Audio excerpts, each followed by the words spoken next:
de una patología muy frecuente, una de las más comunes, que se presentan tanto en forma electiva como en la urgencia, que son las enfermedades de la vesícula.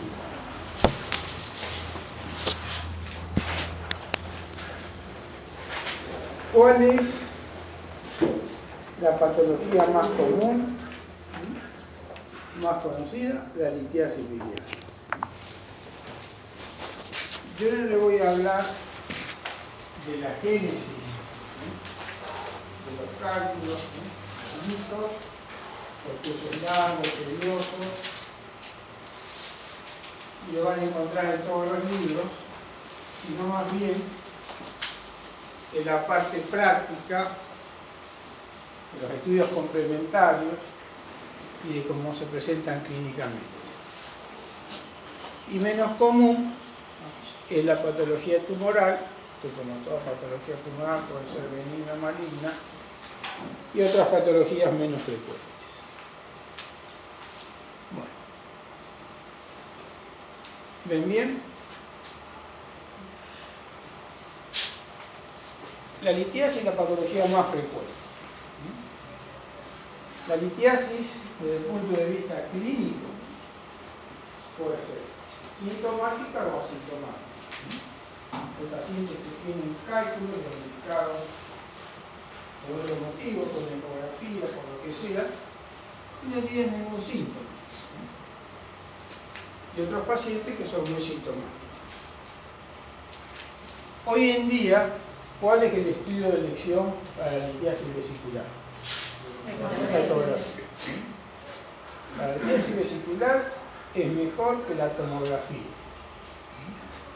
Una vez se pide una tomografía a un paciente por otra cosa, por un tumor, por lo que sea, y el tomografista cuando informa la vesícula, en la mayoría de los casos hace la salvedad que no es el mejor estudio, que no puede certificar si tiene o no litiasis vesicular.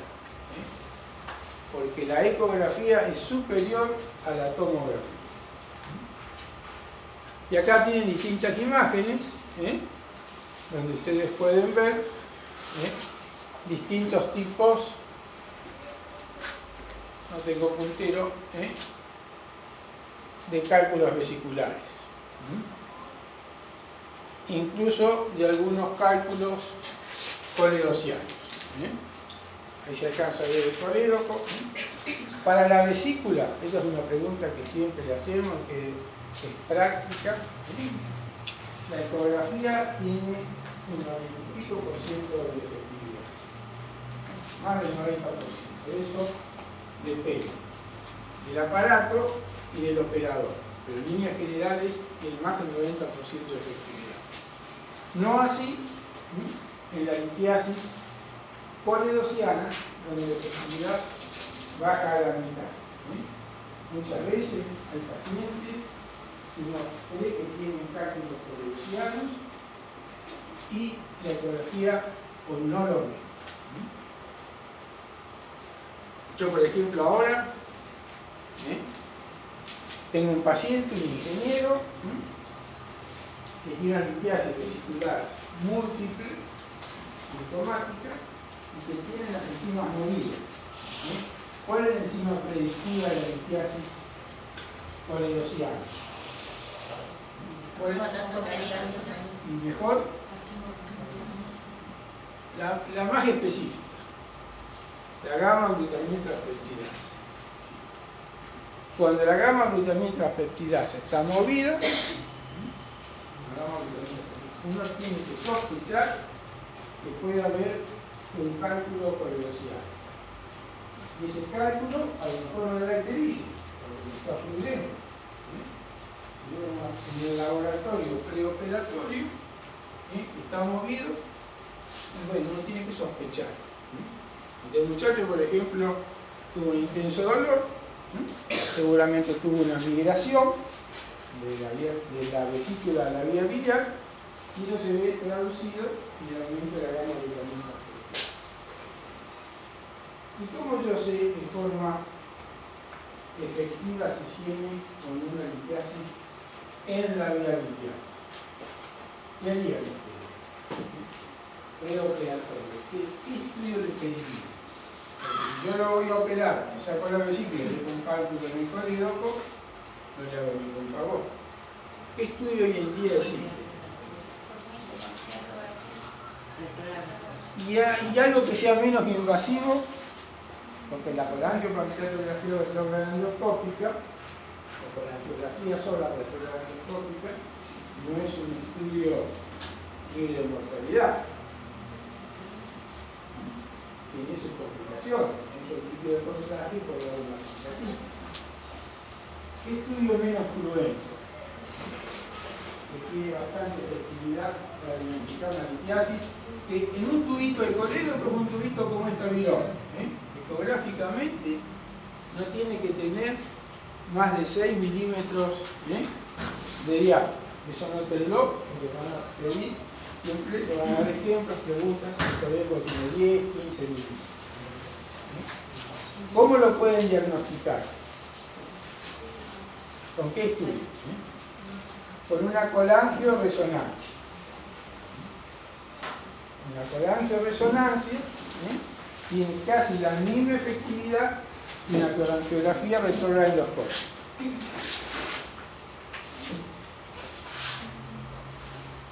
Bueno, ahí tienen otra imagen de dos cálculos poledocianos vistos por la ecografía. Pero no siempre se usa, menos de la mitad de las veces.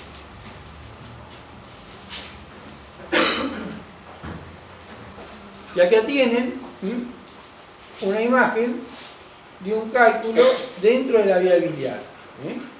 Ese sí está hecho por una colangiografía retrogranulotópica. Se ve el fibroscopio, el cálculo, y ven la canastilla que lo atrapó para sacarlo.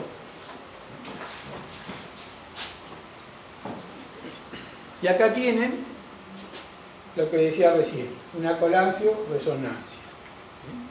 Se ve la vesícula llena de cálculos y esta es la vía biliar con el cálculo adentro, el colédoco con el cálculo interior. Este es el duodeno. Ese estudio es menos cruento que el anterior. Bueno, ¿cuáles son las complicaciones de la litiasis biliar?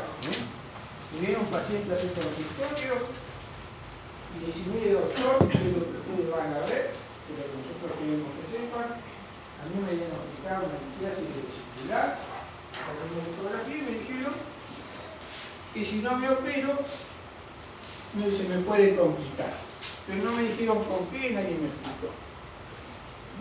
Y yo la verdad que no me quiero operar. ¿Qué es lo que tienen que explicarle ustedes? ¿Cuáles son las complicaciones? Y las complicaciones son esas.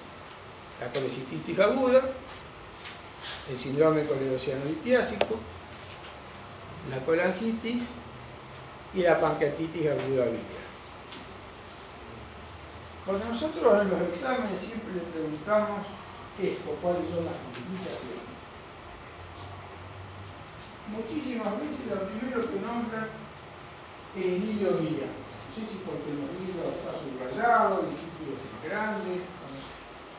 El hilo biliar es una complicación rara, poco frecuente y es consecuencia de una colecistitis evolucionada que se ve en pacientes añosos y está dada por un cálculo grave. Pero es una cosa poco frecuente. Siempre nombran hilo biliar. Yo más de 30 años de cirujano no lo he visto muy pocas veces.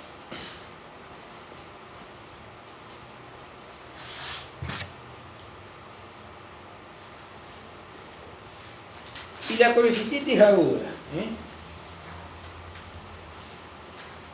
Estamos hablando de la litiasis. Puede ser litiásica o alitiásica. Hay pacientes que no tienen cálculo. Por alguna otra causa pueden hacer una colecistitis aguda. Pero por récord, en más del 90% de los casos, la colecistitis son de origen litiásico.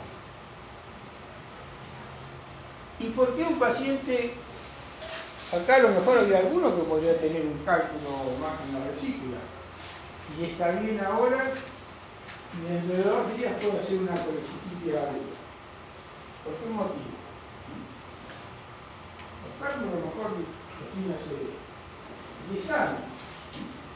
Y mañana hace un abdomen agudo y tiene una colecistitis aguda. ¿Qué es lo que cambia? ¿Qué es lo que se modifica?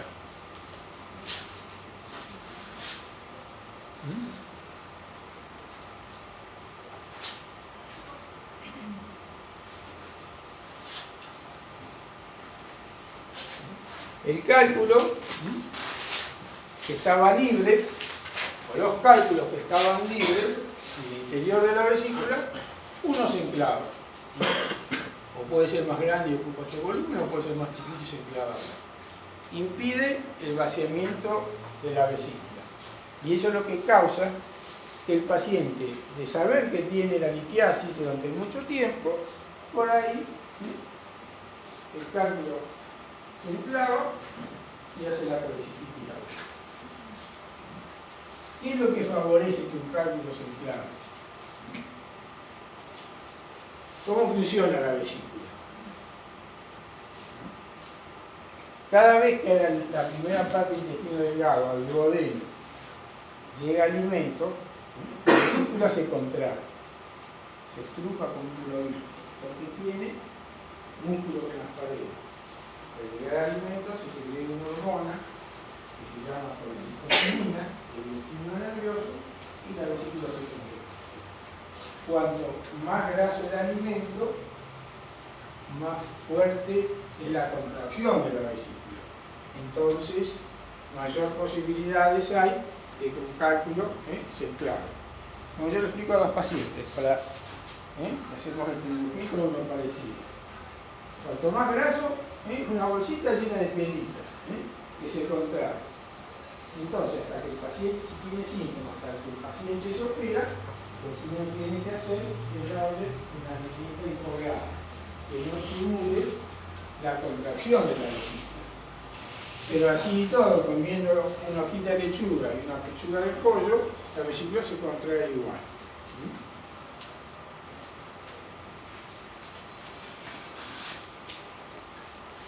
Bueno. Acá les mostré otra imagen de una vesícula porcelana. Esta es una tomografía computada de una patología menos común, es una vesícula porcelana. Eso que ustedes ven así, tiene barro biliar, es una vesícula donde la pared se impregnó de calcio y por eso se ve así. También se ve en la directa de abdomen. Ahí tienen un ejemplo de la colecistitis.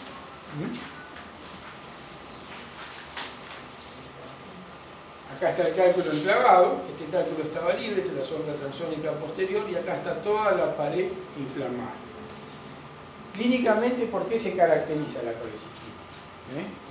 ¿Qué es lo que tiene el paciente?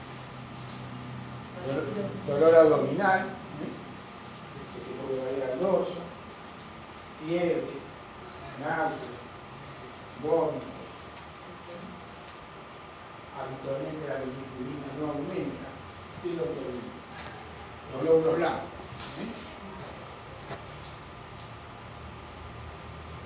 ¿Y cuál es la diferencia en la ecografía? Tener o no una colecistitis.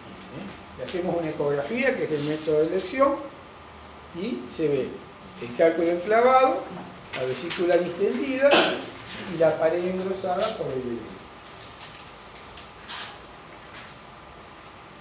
Acá tienen otra imagen de una colecistitis crónica, donde los cálculos dieron origen también a un tumor.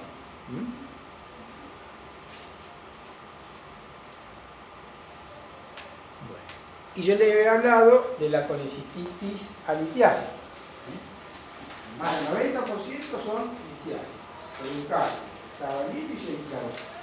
Un pequeño porcentaje no tienen cálculo. Son pacientes están en general gravemente enfermos, que están en terapia, por una ACV, por otras causas, que tienen todos esos factores que están ahí, y que dan lugar a la colecistitis acalculosa. Eso hay que sospecharlo porque son pacientes que a veces no tienen bien el sensorio, que están desconectados, que están intubados, y si la vesícula se perfora, le puede dar una peritonitis.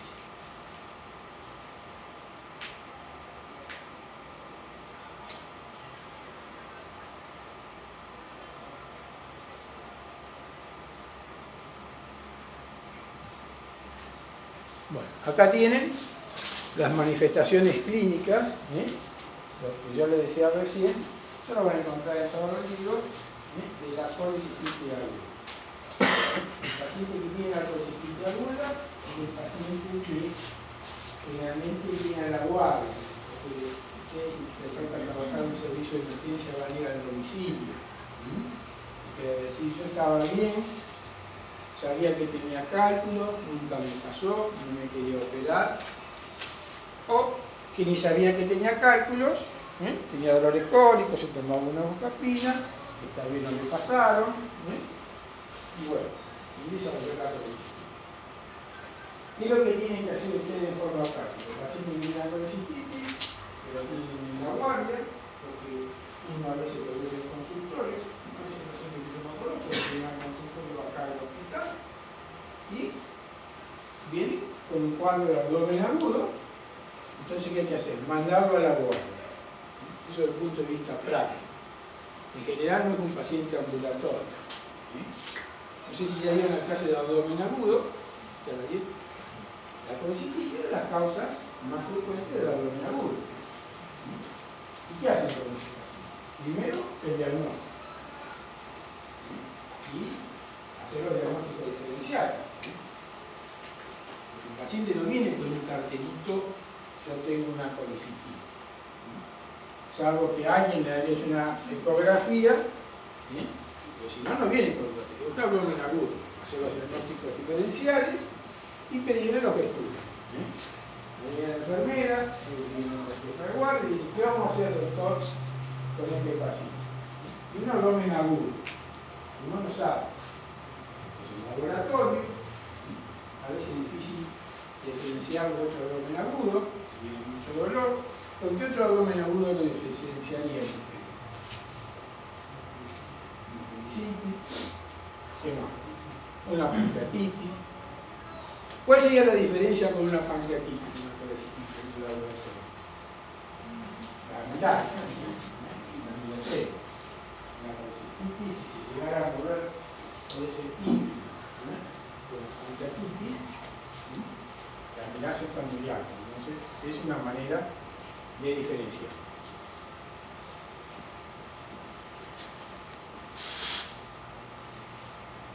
Bueno, y acá tienen los datos de la exploración física en ese paciente que tiene la colecistitis aguda.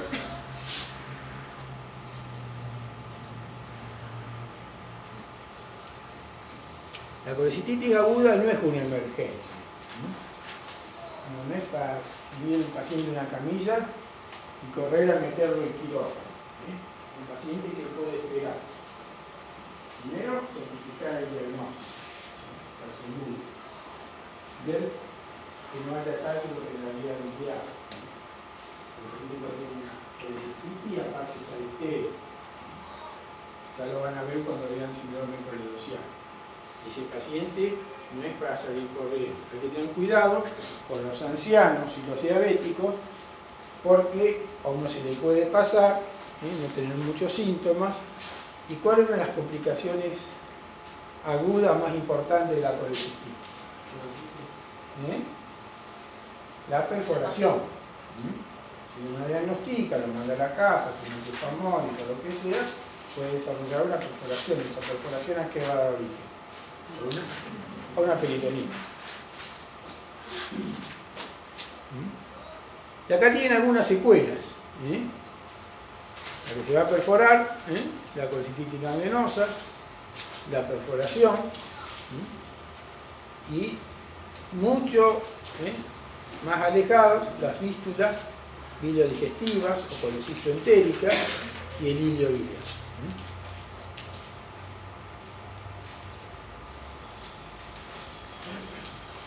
Lo que le preguntaba recién, los diagnósticos diferenciales. Y yo no podré tener otra cosa, doctor, o los familiares preguntan. No puede ser otra cosa que una colecitis. Porque yo residente hace más de 30 años la ecografía no existía. Y en lugares ahora donde ustedes tienen una ecografía en 5 minutos. No todos los lugares. Y un fin de semana una ecografía. ¿Y qué le dicen al paciente? ¿Yo qué tengo? Pues la ecografía es fácil. Se ve la vesícula distendida, el cálculo clavado, las paredes engrosadas. Y a veces es complejo. Entonces, estos son los diagnósticos diferenciales más comunes.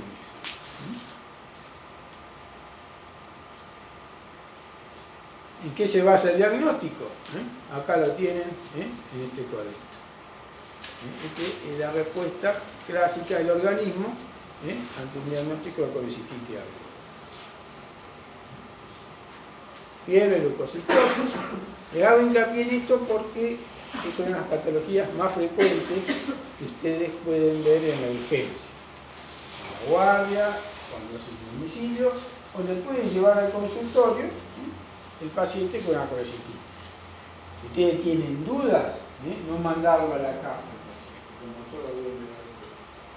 Un servicio de guardia, un servicio de urgencia, donde existen las camas de observación. Las camas de observación están en toda la guardia, acá y todo el mundo, en los hospitales y en los sanatorios.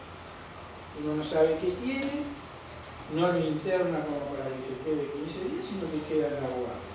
Habitualmente no tiene que quedar más de 12 horas en observación, a veces por otro motivo queda más, porque en cama de y demás.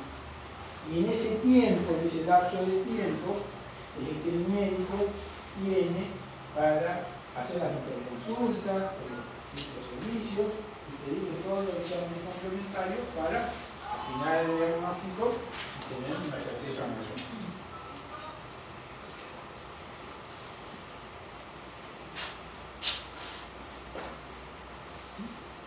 Acá tienen el laboratorio, que ya se los dije, eso va a estar en todos los libros.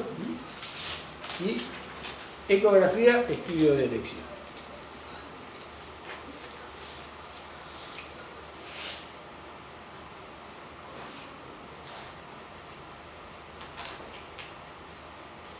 Y acá tienen complicaciones. El paciente se le enclavó el cálculo y no siempre evoluciona distinto. No siempre evoluciona igual. A veces puede evolucionar distinto. A veces se puede perforar, puede llenarse de pus, puede hacer un hidrocolecisto con el tiempo. Son vesículas que reabsorben, no se infectaron, o le dieron antibióticos, no se operó, y cuando uno la punza en una cirugía tienen adentro un contenido que es como agua. Por lo que eso es un hidrocolecisto. El cristal de roca, de los pigmentos, está el cálculo enclavado y es un hidrocolecisto, la vesícula está bien distendida. Si se perforó la peritonitis, y bueno, lo más común que siempre ponemos las fístulas y el hilio biliar. Ahí tienen un paciente, se hace una tomografía, un corte. ¿Dónde está ese cálculo? ¿Lo ven al cálculo marcado con la...? Se lo voy a ejemplificar porque lo van a leer y después a ver si no lo entienden. ¿Dónde está ese cálculo? Marcado con dos flechitas. Ese cálculo está dentro del intestino delgado, está en la pelvis, y le dio el hilio biliar. Cuando la vesícula generalmente hace episodios repetidos de inflamación, puede adherirse algo a los vecinos, puede adherirse al duodeno, al intestino delgado, al colon, y hace una fístula, se pega un órgano con el otro y pasa al intestino el cálculo. Después migra y se detiene generalmente en la porción cristal del hilo, el hilo terminal, y hace un líquido miliar. ¿Cuáles son los síntomas del hilo? ¿Vieron hilo ya? Dolor, distensión abdominal, náuseas y vómitos y falta de definición. Un cálculo grande como ese era un cuadro similar al que podría dar una hernia estrangular. El hilo me cae, un cascote metido adentro del intestino y pasó por una fecha. Ahí se debe ver. Se puede ver también en una directa abdomen. A veces no, según si tiene calcio en las paredes. Si es radio opaco, el cálculo se puede ver. Ahí tienen otra vesícula porcelana, fíjense, esa es una directa abdomen. En todo abdomen agudo que ustedes vienen a la guardia, todo abdomen agudo tienen que pedirle, aunque les parezca que no, un tórax frente y una directa abdomen de aquí, que es lo más rápido que hace 100 años que se pide. Y ahí, porque la tomografía no la van a tener a más de 5 minutos. Ahí van a ver un montón de cosas, si las buscan, que ustedes pueden hacer diagnóstico diferencial. Pueden encontrar un neumoperitoneo, entonces hacen el diagnóstico diferencial con la perforación de una víscera hueca. Pueden encontrar un hilio con el paciente extendido, y un montón de cosas que, bueno, que forma parte de la clase de abdomen. Y esa es una vesícula porcelana y una afección preneoplásica. Y este es un estudio que se hace en las colecistectomías habitualmente. ¿Cómo se llama? Esto lo describió un cirujano argentino que hace tanto en la cirugía convencional como en la cirugía laparoscópica. Un cirujano se llama Milici, que lo mencionó en el libro, antes le decían milicigrafía, es una coleografía transística. ¿Qué hace el cirujano? Cuando saca la vesícula, pone un catéter, un tubito, lo que sea, a través del cístico, se coloca el tubito a través del cístico y le pone el contraste. ¿Y qué ve? Si la vía biliar está dilatada o no, si tiene cálculos en su interior, si pasa el contraste al duodeno, si tiene cálculo, bueno, la conducta es otra. Bueno.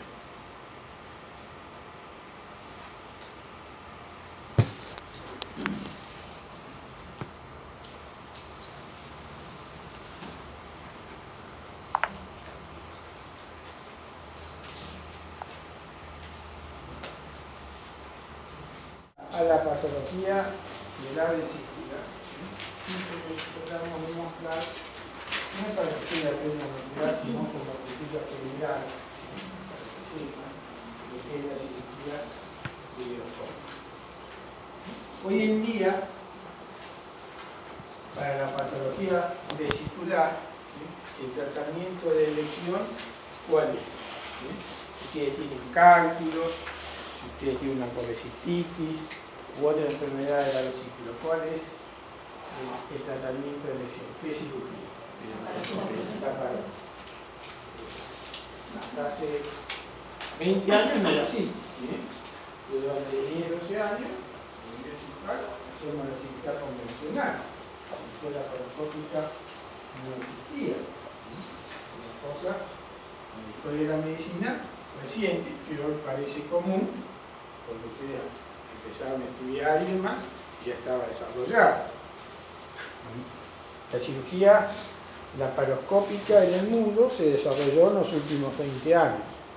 Y la de la vesícula, por un cirujano argentino, el doctor Kleiman. El doctor Kleiman murió la residencia acá y la residencia en el Centenario. Y después que terminó la residencia, se fue a la construcción cultural en la ciudad de Los Ríos, y a la tarde tenía mucho tiempo libre, y entonces, en un trencito acá del hospital, diseñó unos aparatitos y le sacaba la vesícula a las ovejas con una incisión chiquita. Y bueno, en el año 85-86 presentó un trabajo, un congreso importante en Buenos Aires, mundial. Acá muchos no llevan apunte, pero los invitados extranjeros se llevaron la idea y con las grandes firmas japonesas, Olympus y demás, desarrollaron lo que hoy es la cirugía laparoscópica.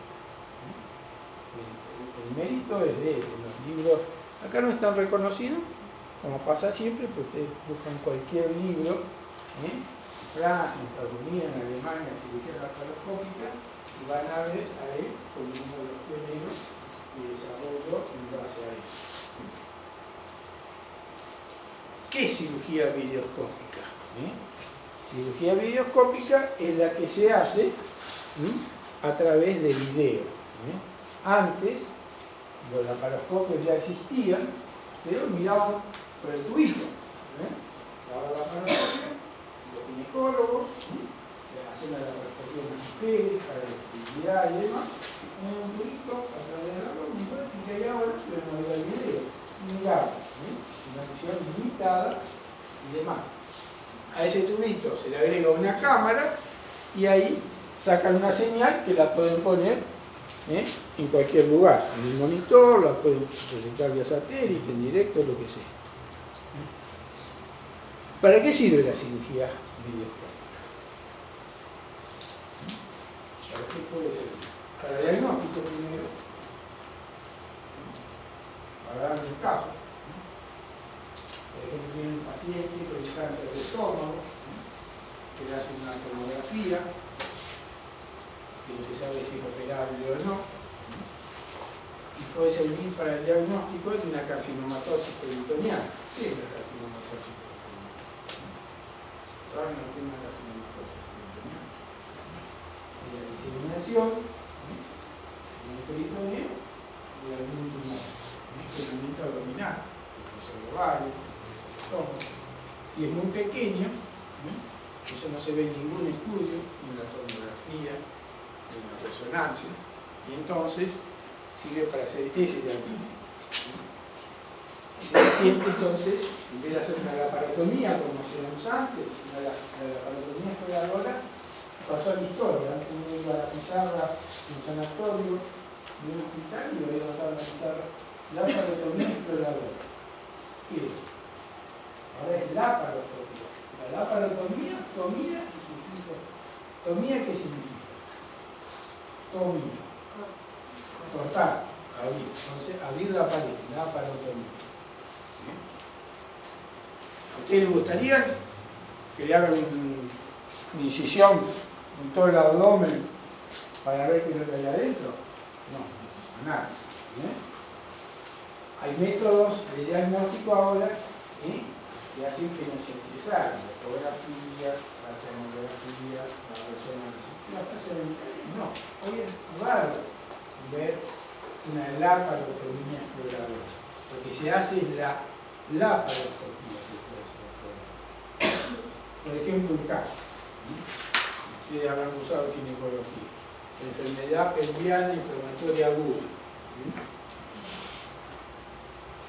Que a veces se puede confundir, a pesar de todos los diagnósticos, con una apendicitis, con otra cosa. A pesar de que ustedes hicieron el examen ginecológico, lo de un ginecólogo, ¿qué pasa?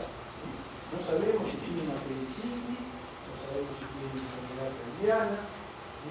Entonces, no es lo mismo hacer una incisión. ¿Qué les parece la cifra? Un tajo, en la mitad del abdomen y un agujerito por el ombligo. Agujerito por el ombligo, que meten el laparoscopio, miran, y ahí pueden ver si tiene una apendicitis, si tiene un folículo ovario roto, y sirve para el diagnóstico. Vamos a suponer que es una apendicitis, ahí mismo se hace la apendicectomía laparoscópica. ¿Tiene enfermedad pelviana inflamatoria aguda? No, se saca el tubito y se le hace tratamiento antibiótico, se saca la laparoscopia. Ese es un ejemplo de diagnóstico y terapéutica. Y terapéutica común, que es la mayoría, los pacientes que vienen en forma electiva a operarse por medida de la laparoscopia, una lipoacidosis vesicular, que es la más común, un disquero ovario, y una hernia por la laparoscopia, esa es la electiva.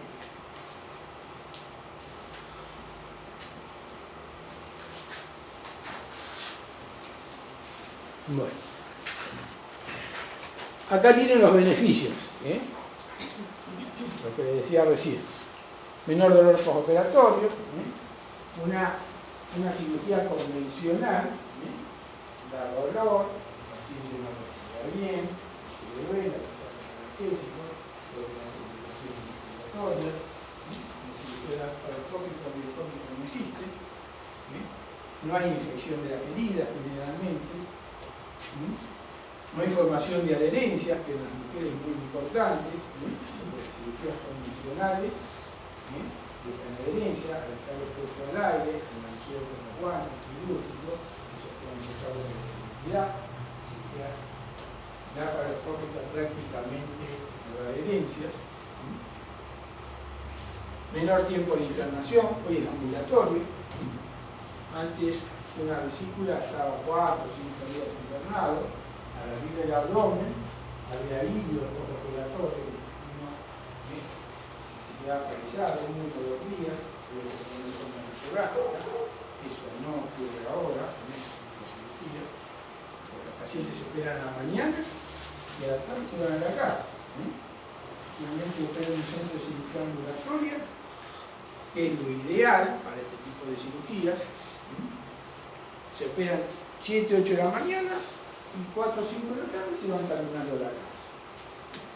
Este tipo de centro de cirugía ambulatoria se dio hace unos años, en los países más desarrollados, el nivel de internación es muy caro. Entonces lo fueron desarrollando. Acá un día cama no vale nada, en otros lugares es muy caro tener un paciente internado. Y vieron que los pacientes que estaban menos tiempo internados desarrollaron menos complicaciones. Se levantan rápido, no entra un embolismo, se movilizan, no tienen problemas urinarios, no hacen retenciones urinarias y mejor resultado estético. ¿Ven? Ahí tienen un ejemplo del paciente con el abdomen abierto, el gordito, y el otro con unas pequeñas incisiones. Para desarrollar las cirugías laparoscópicas hay centros de entrenamiento, el lugar donde los cirujanos se van a entrenar. Cuando nosotros empezamos no había nadie que nos enseñe, porque era todo nuevo. Cuando nos trajeron las pinzas, mirábamos como los indios cuando Colón trajo de las películas. En vez de una pinza convencional eran pinzas largas, de 5 milímetros o 3 milímetros, y hay que entrenarse porque una cosa es como si ustedes van a arreglar algo mirando así en forma directa, y otra cosa es mirar en un monitor. Hay que entrenarse para hacer eso, para tener la manualidad y la visión tridimensional. Ustedes van a escribir en un cuaderno, escriben mirando la hoja. Van a escribir mirando el monitor en el tiempo. Más cuando son cosas muy delicadas. Aquí, por ejemplo, nosotros habíamos traído un cirujano de Estados Unidos que nos había enseñado, como venía la primera guerra del Golfo, ya habíamos sacado los pasajes, y el jefe de San Francisco había llevado a distintos años que la guerra empieza y no como termina, a la cirugía de guerra. Entonces, aquí un cirujano joven, de allá, le pagamos todos, y se de atrás, para el hospital, nos traían los cerdos, y ahí practicábamos para sacarle la vesícula.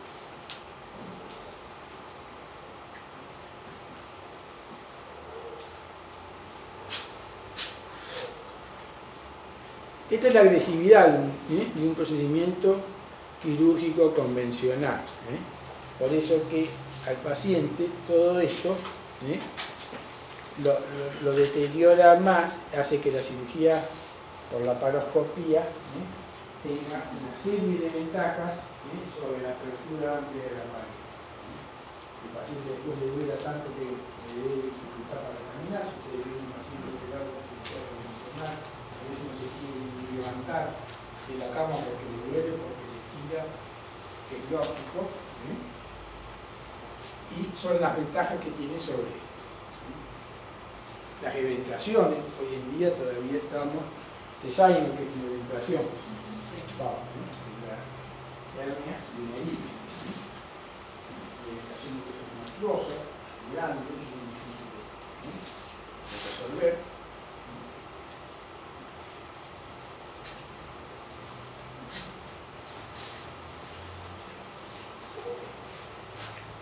Bueno, ¿y quién debe practicar la cirugía laparoscópica?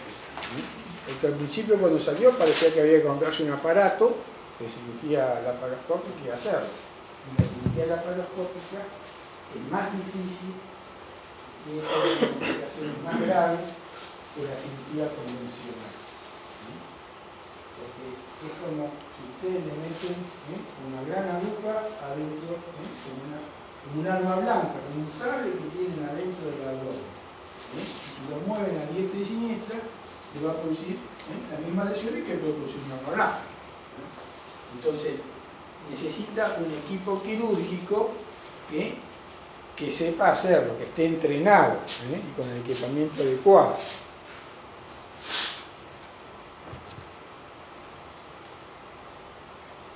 En el abdomen, estoy hablando de cirugía laparoscópica.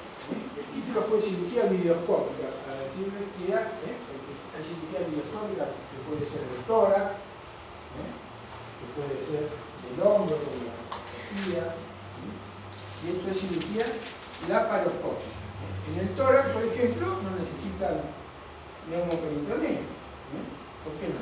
Porque el tórax es una cavidad rígida.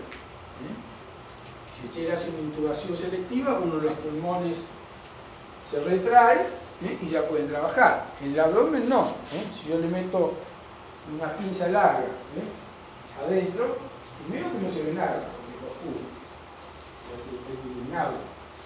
Y después que está más lisa, entonces hacer un neumoperitoneo. El neumoperitoneo habitualmente se hace con anhídrido carbónico, con CO2. Y si no hay otra técnica, es con retractores parietales, levantarlo, que casi no se usa más, pero se las nombro para que sepan que existe. El paciente está bien relajado y se levanta a través del ombligo todo el abdomen para crear un espacio de trabajo, para que las pinzas y el instrumental puedan moverse adentro de la cavidad. Ahí tienen. Lo primero que se coloca es una aguja a través del ombligo y se empieza a insuflar. Y si ustedes ven un paciente en la camilla, tiene la panza como un globo.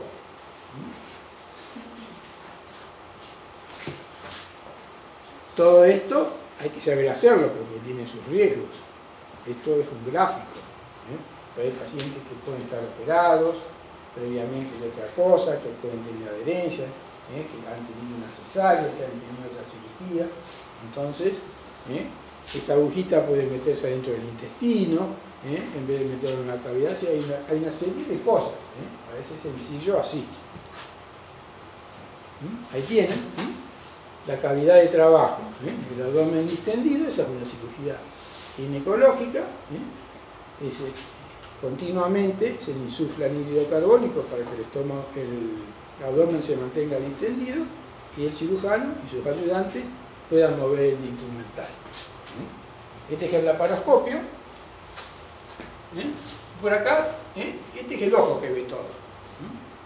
Y esta imagen que ve el laparoscopio va a un monitor, a una pantalla. Una vez que sacó la imagen por acá, la llevan ustedes donde quieran. La pueden ver en su casa en directo. Y se mantiene inflado con el aire. Y bueno, ese es uno de los trozos donde se pone el instrumental específico para cada tipo de cirugía. ¿Me siguen más o menos? Si no me entienden, me preguntan. Y ese es un retractor parietal. Esas dos patitas se levantan y levantan el abdomen. Pero eso se dejó de usar prácticamente porque da dolor. El gas lo hace en forma más uniforme la distensión. Esas dos patitas que levantan después molestan y el orificio mayor. Bueno. Acá hay complicaciones también. No es que uno lo hace, por eso un equipo entrenado. ¿Cuáles son las complicaciones? Del neumoperitoneo, por ejemplo. Una embolia gaseosa, alteración del medio interno. Si ustedes pinchan la vena cava y le meten el anhídrido carbónico adentro, lo van a ver en embolia gaseosa.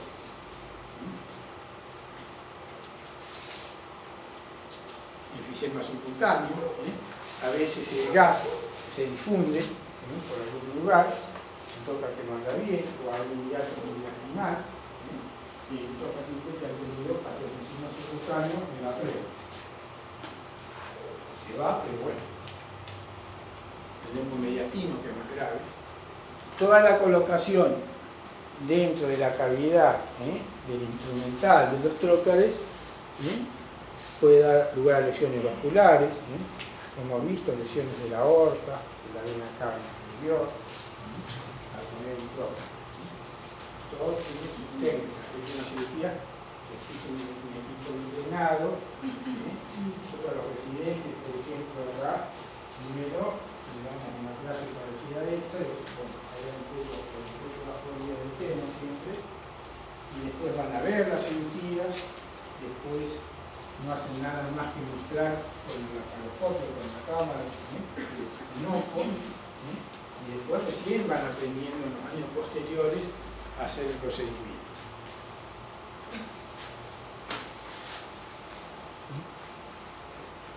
Y acá tienen lo que les decía recién. Laparoscópica del láparos, la pared del abdomen. Toracoscópica del tórax. Y otras indicaciones, hoy se usa para muchas cosas.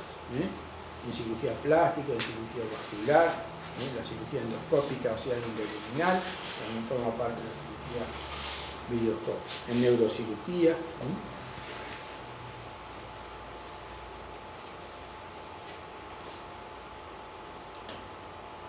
Bueno. Y lo que les decía recién, las complicaciones generales de la videolaparoscopía, de todas, sangrado de la pared, problemas con el neumoperitoneo, y las propias de cada tipo de intervención. Un ejemplo de cada tipo de intervención, una lesión de la vía biliar, que explica en vez de poner en el sitio, mejor en el colédoco, es una lesión grave, cosas que se ven. Las lesiones de la videolaparoscopía en general son más graves que las de la cirugía convencional.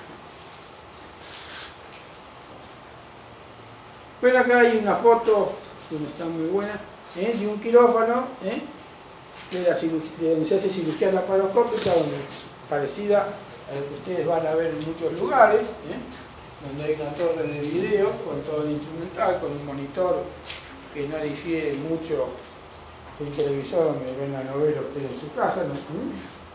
Y bueno, que al principio se hacía así. Acá tienen el instrumental. Aquellas son unas pinzas convencionales de la cirugía convencional, que ustedes van a ver en cualquier lugar. Y esas son las pinzas de cirugía laparoscópica. Son finitas, delgadas, largas, y entran hasta acá, y entran a través de un trócar. Cada pinza que se coloca, ven los trócares allá, esos trócares tienen una válvula que no deja escapar el gas que puede haber adentro del abdomen con el hemoperitoneo, y a través de esos trócares los cirujanos meten pinzas como esas. Cada pinza tiene su determinada función, pero son pinzas finitas, de 10, 5 o 3 milímetros de diámetro. Tienen para cauterizar, para poner clip, todo lo que ustedes quieran.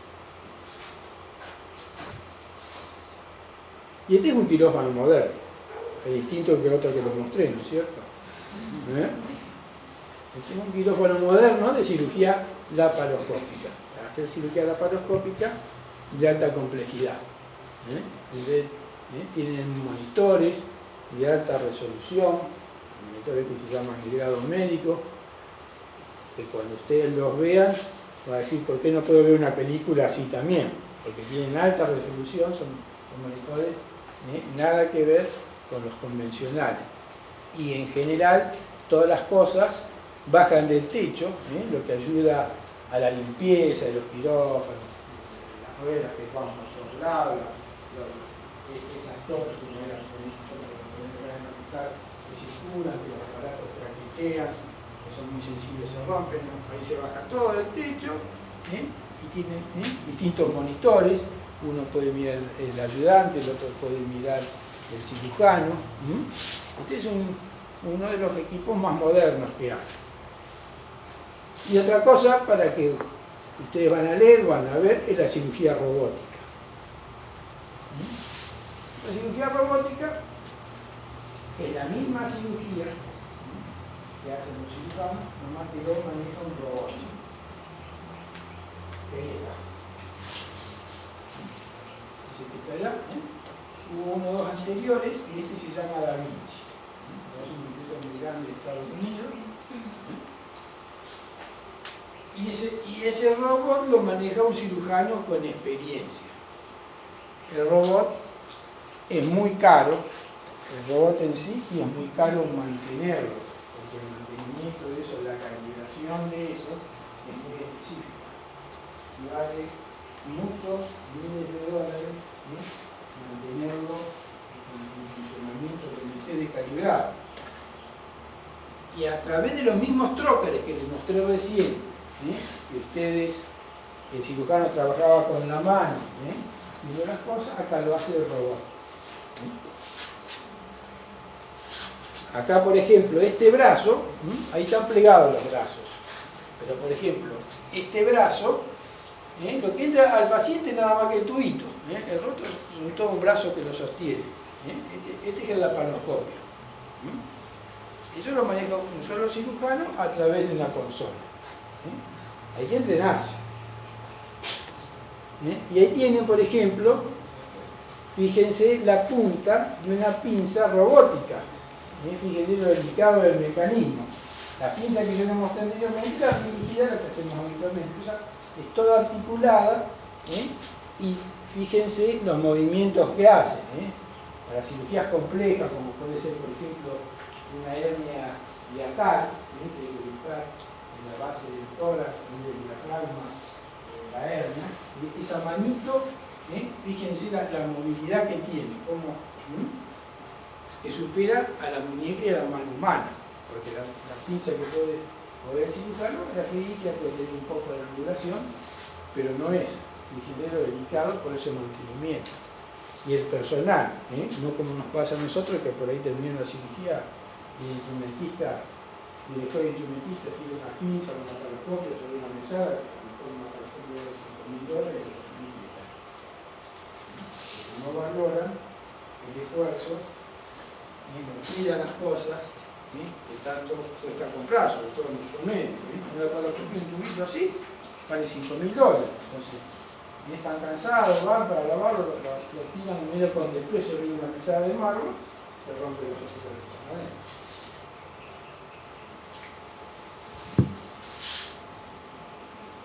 Y acá tienen centros de entrenamiento. Se puede, lo ideal es empezar así, esas son cajas de training, porque hay que coordinar. Entonces, esta es una caja oscura.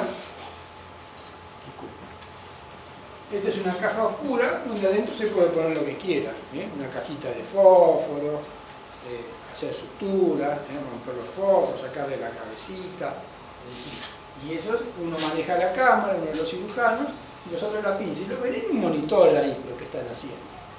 Eso es lo más inocuo, lo más fácil para entrenarse, para tener una manualidad. Después hay otro, en vez de ser una caja, este es como un muñeco. Y aquellos, por ejemplo, son centros donde van los cirujanos, que hay muchos en el mundo, donde se entrenan, sobre todo algunos que ya tienen capacitación para hacer cirugía laparoscópica avanzada. Hay cirugía laparoscópica que es sencilla y otra que es más avanzada. No es lo mismo sacar, por ejemplo, una vesícula sencilla que una suprarrenal. Hoy en día se hace la suprarrenal laparoscópica, o una hernia de hiato. Entonces, en esos lugares donde el entrenamiento es caro, todo eso en algunos lugares lo paga cada uno del bolsillo, en otros lugares tiene una beca o está subvencionado por alguna universidad. Se necesita mucho material, mucho instrumental. Y allá tienen el bendito robot. Acá en Argentina hay 2 o 3 y no sé si están en funcionamiento porque se compran, algunos les viene bien la compra y después funcionan un tiempito y no andan más. Entonces necesito mantener un equipo de esos en funcionamiento y bien, necesita de muchas cosas. Bueno. tengo un video por ahí.